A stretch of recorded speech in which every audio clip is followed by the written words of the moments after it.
जय झूलेलाल। सभिनी ॾिसंदड़नि खे दीपक वाटवाणी जो प्यार भरियो नमस्कार। दोस्तों, असांजी वीटीवी प्रोडक्शन जो मक़सद ही आहे सिंधी ॿोलीअ खे, सिंधियत खे सिंधी फिल्मुनि जे ज़रिए हिकु नओं रस्तो, हिकु नई राह ॾेखारणु। जॾहिं खां असां फिल्मुनि जो निर्माण शुरू कयो आहे, तव्हां असांखे हमेशह सपोर्ट कयो।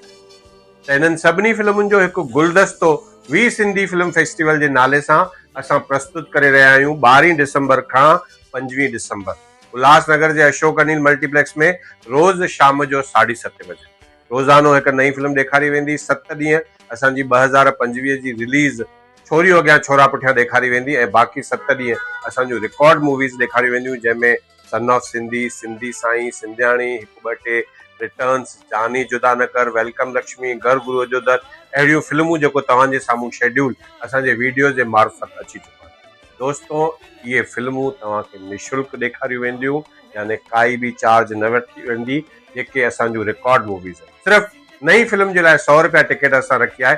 बाक़ी सभु ॾींहं फ्री ऑफ चार्ज तव्हांखे ॾेखारी वेंदी। 5 सेंटर्स तय कया विया आहिनि। यादि रखो त सेंटर्स तव्हां जंहिं ॾींहं जी तारीख़ जी तव्हां टिकट खणींदा, उन ॾींहं जी एंट्री ॾिनी वेंदी। तंहिं करे कोई बि कंफ्यूजन तव्हां में पैदा न थिए, त टिकट वठण महिल इहो ध्यानु ज़रूरु रखिजो ऐं अचो त वी सिंधी फिल्म फेस्टिवल में अची करे सिंधियत खे वधायूं, सिंधी ॿोलीअ खे वधायूं, सिंधी फिल्मुनि खे वधायूं, सिंधी कलाकारनि खे वधायूं।